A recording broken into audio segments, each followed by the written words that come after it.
Pribadian. Oke guys, kita bakal syuting kali ini guys. Oke. Kita bakal collab. Oke. Pantengin terus.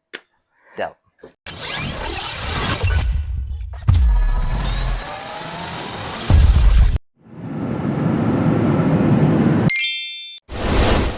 Assalamualaikum warahmatullahi wabarakatuh. Ya, teman-teman, hari ini kita mau lanjut diskusi. Ya, diskusi-diskusi ringan tentang apa sih di dalam kehidupan ini. Kita itu kan punya cita-cita, kita itu punya hal yang ingin kita kejar. Oke. Nah, jadi kita pada sore ini ya kita di atap rumah ya kan, tapi tetap terlihat sungguh wonderful karena di belakang kita kan ada matahari senja. Jadi kita mau membahas pandangan dari saudara kita Arya. Kayak mana, apa pendapat Arya sendiri tentang masa muda ini? Gitu. Oke. Pengen ngasih opini gitu atau ada hal-hal yang ingin didiskusikan? Oke, Silakan. siap. Dan pastinya nanti ini kita diskusi berdua ya. Ya, Nah, ini bukan cuma dari pandangan aku, tapi juga pandangan dari seorang Zahrul. Oke, kita mulai. Jadi perihal anak muda. Kenapa anak muda? Karena kami berdua dan kita ini sedang berada di fase muda juga. Iya. Di 2025 ini, anak muda itu dituntut untuk bisa berkembang, dituntut untuk bisa mengikuti zaman, dan dituntut juga untuk bisa menjadi versi terbaik dari dirinya sendiri. Iya, Nah, dicatat sekarang ya, guys, dicatat. okay. Dan sekarang pertanyaannya, siapakah yang menuntut itu? Jawabannya, nggak ada yang menuntut itu selain keinginannya. Keinginan Jawabannya, sendiri ya. Nggak ada yang bisa menuntut itu kecuali dirinya sendiri. Contohnya, kenapa kita mau berkembang? Karena kita mau. Kenapa kita harus tumbuh? Karena kita mau. Kenapa kita belajar? Karena kita mau dan karena kita tahu bahwasanya kita butuh akan ilmu. Tapi permasalahan sekarang, kalau ini di pandangan aku, dari anak-anak muda, memang banyak yang ketertarikannya sama pengetahuan itu banyak. Yang ketertarikannya sama ilmu sosial, ilmu agama, bahkan lingkungan, itu banyak yang peduli sebenarnya. Tapi masalahnya, orang-orang yang peduli ini, karena masih di tahap belajar, mereka berpikir, kayaknya aku fokus sama belajar, sehingga apa yang telah aku buat, gimana ya, yang namanya aku belajar ini,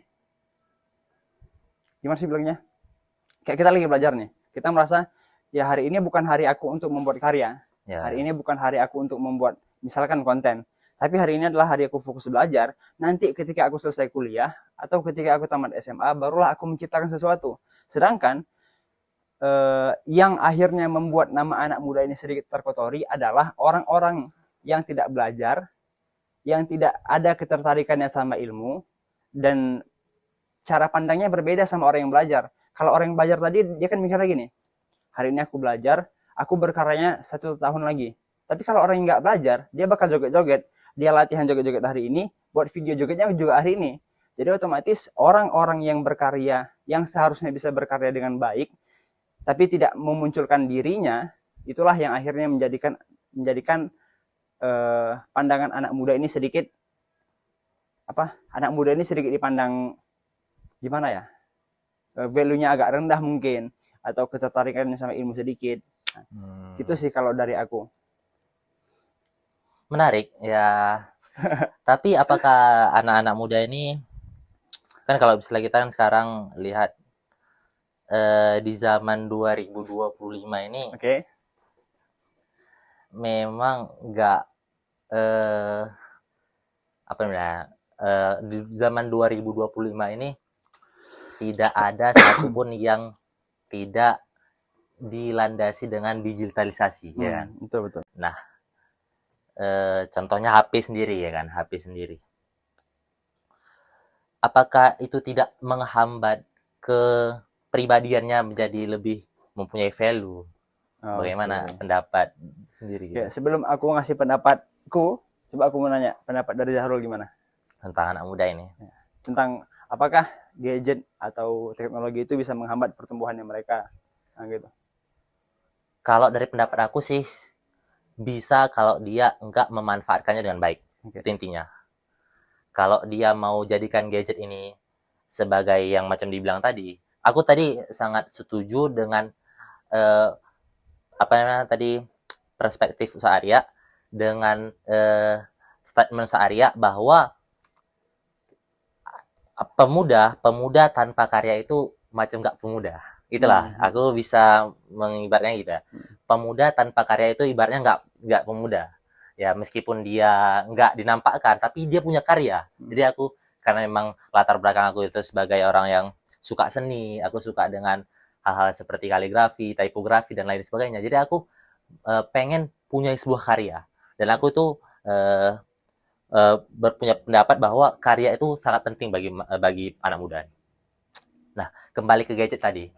Kalau pandangan aku dulu juga pernah punya pengalaman memang ketika aku di umur SD sekitar 12 sampai 18 tahun itu memang aku di fase yang tidak bisa menggunakan HP dengan baik. Oh. Jadi kalau kita punya HP 24 jam, 22 jam itu aku gunakan untuk main game gitu ya. Oh, berarti dari dulu udah bisa megang gadget. Iya, maksudnya bukan punya gadget, punya orang tua, cuman ya tau lah orang kecanduan game itu dia menggunakan hal-hal apa aja untuk dia dapat gitu. Nah, tapi setelah aku masuk pesantren dan setelah udah tamat dan lain sebagainya, aku mulai menyangka bahwa mulai mengira itu nggak punya faedah apa-apa. Nggak memberikan manfaat apapun. Jadi itulah.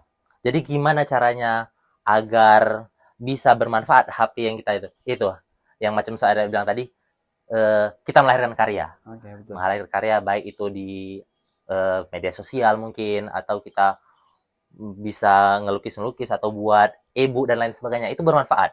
Nah itu yang aku bilang bisa membuat gadget ini bermanfaat gitu. Betul. Jadi gadget ini kalau misalnya digunakan untuk bermanfaat, dia baik bagi kita. Tapi kalau misalnya kita tidak gunakan itu untuk bermanfaat, maka itu bisa membuat kita menjadi contohnya scrolling TikTok, scrolling berjam-jam. Berjam-jam itu bahkan kita nggak terasa nih. Kita mungkin scrolling kita mungkin kiranya 15 menit, tapi rupanya udah sampai 1 jam dan sebagainya gitu. Betul. Kalau dari aku ya, ini pendapat aku sendiri. Apakah gadget itu bisa menghambat pertumbuhan seorang pemuda? Jawabannya bisa. Kenapa? Karena kebijakan itu udah menjadi harga yang mahal. Apalagi kita yang anak-anak muda ini nggak semuanya mau untuk bijak. Semuanya bisa membuat kebijakan untuk dirinya sendiri terhadap gadgetnya, tapi nggak semua orang mau untuk untuk menggunakan haknya. Nah, orang cuma menggunakannya untuk ya mungkin scrolling, sebenarnya nggak ada masalah. Yang masalah itu ketika pertama udah kelamaan, apalagi udah kelamaan. Yang kedua, ini bisa menjadi penghambat dia untuk bekerja. Contohnya nih, mungkin di usia kita rata-ratanya kuliah. Sebenarnya dia bisa masuk kuliah, atau sebenarnya dia bisa menggunakan waktu untuk mengerjakan tugas yang akan dikumpulkan esok hari. Tapi karena kelamaan, dia main handphone, main game mungkin, atau bahkan scrolling. Ya, jadi kewajibannya dia sebagai pelajar untuk melaksanakan tugas yang diberikan.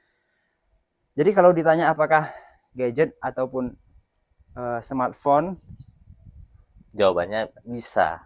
Apakah bisa membuat pertumbuhan itu tertahan? Jawabannya bisa. Karena tidak semua orang mau menggunakan kebijakan yang ada dirinya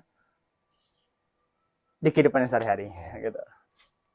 Oke, jadi kita masuk ke pembahasan ya, bagaimana sih jadi pemuda yang hebat. Dan bagaimana sih dalam perspektif Ustadz Arya ini, perspektif Arya sendiri, ada nggak orang-orang yang memang menjadi sebagai contoh dari Arya sendiri? Kalau misalnya Arya nengok dia, berarti dia itu memang orang yang bisa aku tiru, dan memang aku pengen kayak dia gitu loh. Ada nggak? Pastinya ada. Pastinya ada. Sebagai aku nih, orang yang bercita-cita untuk menjadi content creator yang terkenal, yang bisa bermanfaat bagi semua orang, yang bisa menjadikan berkarya itu adalah kewajiban yang aku melaksanakannya memang karena itu kewajibanku, tanpa ada sedikit pun rasa berat hati. Pastinya ada. Contohnya dari kreator-kreator muda, konten kreator Islami yang pastinya nggak ketinggalan zaman dan dakwahnya itu seru. Dakwahnya itu role dia nggak, ya tau lah kita kan, dia nggak kayak ustadz yang ceramah, ini haram, ini haram, enggak. Ya dia gimana anak muda, dia memang memposisikan dirinya sebagai anak muda, dia tahu apa aja masalah-masalahnya, dan sebenarnya sangat banyak yang bisa kita temui di media sosial kita. Tapi gini juga, karena aku berpikir kalau aku tuh istilahnya ngefans sama orang, aku pengen jadi orang tuh kan pasti ada. Tapi kayak misalkan nih, si konten creator A, dia ini kelasnya udah terlalu tinggi.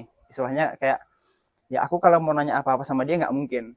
Kalau aku mau nanya ide sama dia nggak mungkin. Kalau aku mau minta contohin, gimana cara abang buat ini, kayaknya nggak mungkin. Karena memang nggak ada hubungan, nggak ada status sama dia.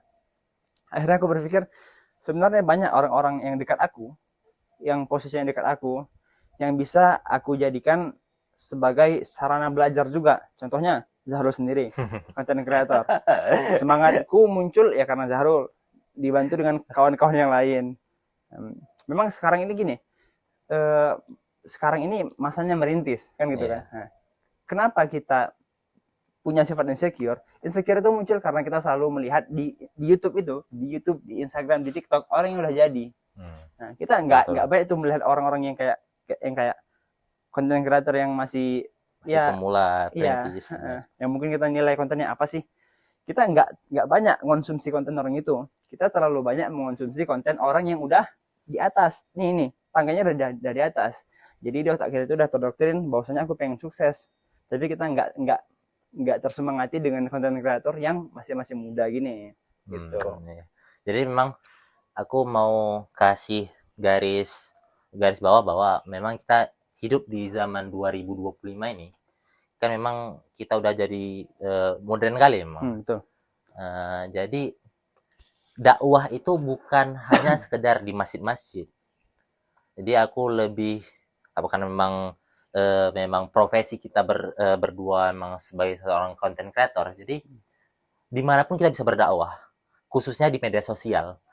Karena sekarang orang paling banyak mengkonsumsi di media sosial. Betul. Di mana-mana orang scrolling TikTok, di mana-mana orang buka Reels IG, short YouTube. Orang tuh lebih banyak nontonin yang short sekarang karena memang pengennya cepat-cepat gitu, cepat-cepat dan ada yang mendukung gitu. Jadi untuk kawan-kawan semua yang mungkin konten kreator dimanapun kalian berada, di belahan bumi manapun kalian berada, kalian duduk di sini. Kalau kalian punya niatan baik, ya ini kan kita bukan pengen nyari followers dulu, tapi kita memang pengen berdakwah gitu kan, berdakwah ya dari segi kreator. Nah, maksudnya meskipun kita buat konten-konten yang ada sedikit-sedikit lucu dan lain sebagainya, itu tetap konten. Jadi jangan insecure, jangan patah semangat, tetap buat aja. Selagi itu bermanfaat. Betul. Ya, selagi itu bermanfaat. Selagi itu bermanfaat. Jangan ya garis bawah itu. Karena banyak orang yang sekarang kan nggak, maksudnya kalau misalnya kita sekarang di zaman sekarang itu malu-malu, ya kita maksudnya nggak berguna gitu. Tapi jangan malu-maluin ya, itu intinya jangan malu-maluin. Joget-joget di TikTok itu malu-maluin. Buat velocity itu malu-maluin. Jadi kita harus menggarisbawahi bahwa selagi kita bisa menebar kebaikan, apalagi lewat yang semua orang pasti punya sekarang. Ya kita meskipun ada 1-2 orang yang nggak punya, tapi kita rata-rata lebih banyak orang sekarang main ini. Nah, jadi jangan kita mau kalah sama orang-orang yang joget-joget TikTok. Jangan kita mau kalah sama orang yang buat video nggak berguna. Kita ayo, siapa yang punya yang pengen gitu menebarkan dakwahnya. Jadi setiap satu yang kita tebarkan, satu yang kita buat video, tapi itu bermanfaat, itu pasti bernilai pahala. Betul, insya Allah. Nah, jadi ayo sama-sama. Nah, terus apa lagi nih? Tapi ini juga, apa tadi mau aku bilangnya? Tadi aku juga mau bilang. Oh ya, salah satu tujuan kita ngonten itu apa? Dakwah ya? Ya, dakwah. Tapi gini, kalau memang niat dakwah itu belum bisa membuat hati kita tergerak untuk buat konten, gini aja, dengan konten ini setidaknya nggak pun aku bisa memberikan manfaat untuk orang lain, aku pastinya bisa memberikan manfaatku untuk diriku sendiri. Nah, gitu aja. Contohnya, kalau kita sukanya buat carousel atau konten yang bentuknya foto, bisa di slide, bisa digeser. Setidak-tidaknya, nggak pun ada orang yang mau baca karena minim literasi di Indonesia, itu udah melatih kita untuk menulis, udah melatih kita untuk memunculkan ide, udah melatih kita bagaimana cara menggunakan bahasa Indonesia dengan tataan yang benar, sesuai dengan apa? Ya. Sesuai dengan apa? Kaedah bahasa Indonesia. Apa tuh istilahnya? Aku lupa apa. Pokoknya itulah dia. Nah, memang kalau memang kita mikir ini nggak bakal dibaca sama orang, minim literasi di Indonesia, memang bakal, mungkin memang nggak banyak yang baca, tapi setidaknya udah memberikan manfaat bagi dirimu sendiri. Intinya kita jadi orang yang produktif lagi dari ya, itu betul ya, produktif. Jadi kalau misalnya ada yang pernah kita baca, aku pun sendiri pernah baca kan, hidup sekali hiduplah yang berarti. Itu sampai sekarang masih terbenak dalam otak aku, hidup sekali hiduplah yang berarti. Dalam sehari kita hidup itu 24 jam, dari 24 jam berapa menit, berapa jam yang kita lakukan untuk main-main HP nggak jelas, atau berapa jam yang kita lakukan, kan kita gini, bisa kita lihat, kita itu tidur itu sekitar 5-6 jam. Baru kita makan, mungkin sehari itu makan 30 menit dalam sekali, itu udah satu setengah jam. Itu mungkin udah sekitar 8 jam. Nah, berapa sisa dari 24 jam itu? Nanti kita ada lagi masuk kuliah, ada kita ngajar, ada kita sekolah, dan lain sebagainya. Nah, berapa yang bisa kita gunakan untuk bermanfaat? Olahraga atau lain sebagainya. Maka, kalau bisa dari 24 jam sehari ini, kita maksimalkan untuk hal-hal yang baik kan. Gitu. Aku juga pernah nih, ada terpikir gini kan. Kan ada tuh sistem belajar 24 dibagi 3. 24 dibagi 3 berarti 8. 8, 16, 24. 8 jam untuk main, 8 jam istirahat, 8 jam untuk belajar. Ya mungkin makannya tuh masuk di waktu main-main, atau dimasukkan ke waktu dia sholat, dimasukkan ke waktu istirahat atau waktu makan gitu kan. Intinya gini, kalau memang 24 jam dibagi 8 terlalu berat sama kita, karena kan belajar ini nggak ada cara terbaik untuk belajar tuh, nggak ada. Cara belajar terbaik adalah bagaimana caramu menempatkan dirimu dengan ilmumu, gimana? Cara belajar terbaik adalah akan kamu temukan di dirimu sendiri. Jadi nggak ada itu belajar terbaik tuh caranya dan kayak gini, nggak bisa kita niru cara orang belajar. Mungkin ada yang dengan cara 24 dibagi 8 sama dengan 3-nya main, 3-nya istirahat, 3-nya lagi belajar. Berarti 8 jam mungkin terlalu berat. Tapi ketika kita udah berani untuk berhenti atau keluar dari zona nyaman kita, yang mungkin biasanya main HP sampai 10 jam sehari, itu memang iya loh, rata-ratanya mungkin bisa kita bilang satu hari kita main handphone 10 jam. Belum lagi kalau main game, mungkin 9 jam untuk buka Instagram, scroll, 3 jam, 4 jam mungkin untuk login game, kita nggak tahu. Kalaupun memang 8 jam itu sangat berat bagi kita, dan pasti sangat berat, apalagi kalau kita yang baru memunculkan niat, yang niatnya baru muncul, itu pasti berat. Setidaknya ada 1, 2, atau bahkan setengah jam untuk kita di mana memang memfokuskan diri kita untuk belajar. Berat setengah jam. Mungkin kita bilang, mungkin kalau kita bilang sama orang kan, aku sehari belajar cuma 30 menit. Rasanya kayak hina kali, satu hari 30 menit kan, sangat sedikit, sangat sebentar kita belajar cuma setengah jam. Tapi percayalah, untuk kita yang baru belajar, 30 menit udah sangat berharga bagi kita. Kalau percaya, tes kali.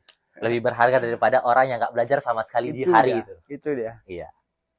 Jadi memang kalau kita mau mulai, jangan terlalu keras sama diri kita, pelan-pelan aja. Pelan-pelan. Tapi intinya tetap konsisten, istiqomah. Intinya tetap konsisten dan istiqomah.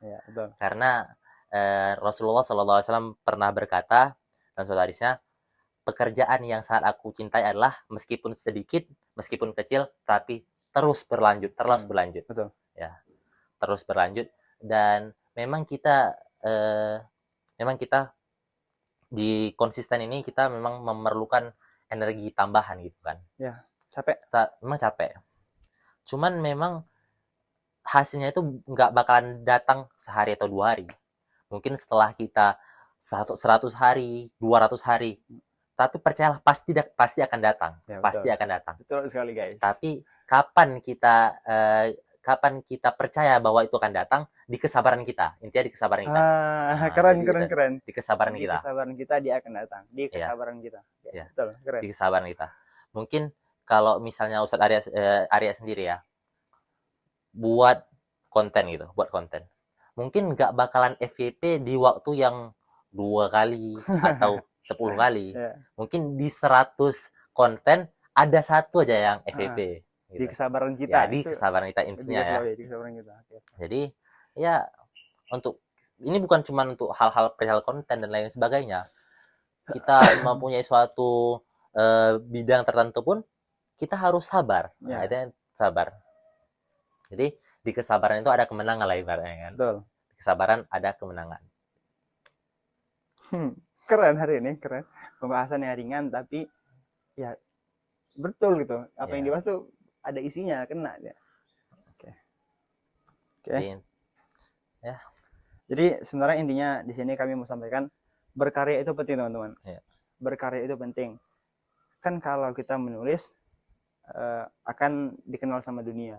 Nggak pun dikenal sama dunia, kita udah sangat memberikan manfaat sama diri kita sendiri.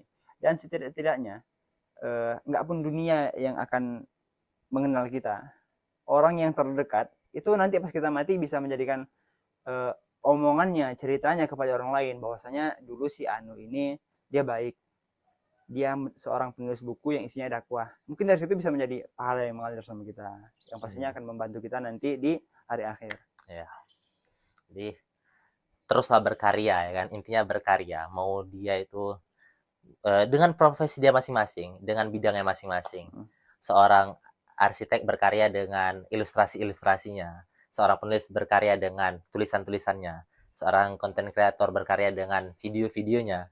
Ya intinya kita tetap sebagai pemuda-pemuda Islam yang memang harus memberikan sebuah dorongan bagi teman kaum muslimin yang di era sekarang itu kan sekarang udah dalam virus-virus ya inilah virus-virus setan gepeng ini. Tapi kalau bisa kita manfaatkan waktu kita itu untuk hal-hal yang berguna gitu kan dan lain sebagainya. Tapi satu hal juga yang ingin aku semangat konten itu gini. Dengan konten, dengan membuat karya, artinya aku masih berpikir. Kenapa berpikir? Karena salah satu ciri orang yang hidup adalah orang yang berpikir. Orang yang berpikir dan orang yang bergerak. Nah, gitulah. Thank you, teman-teman. Mungkin ya pembahasan kita sampai di sini, teman-teman. Intinya apapun yang kita bahas hari ini semoga bermanfaat bagi kita semua. Ya, untuk yang melihat di video ini kami berharap untuk bisa setelah ini memunculkan karya-karya antum dan antuna dari segi masing-masing. Ya, yang penting kita harus selalu berkarya. Satu lagi, mungkin ini terlalu berat gitu kan. Apa namanya? Ya, gimana berkarya? Mungkin kalau berkarya itu gambaran kita sekarang itu mungkin buat konten, buat reels, buat foto, nanti ada kata-kata mutiaranya, ada quote-quote-nya mungkin kayak gitu. Ya itu nggak ada salahnya juga. Tapi kenapa kita juga harus, aku juga pernah dengar satu video, kenapa juga kita harus tetap berkarya, dan kenapa kita nggak boleh malu menunjukkan karya kita sejelek apapun kata diri kita. Kenapa?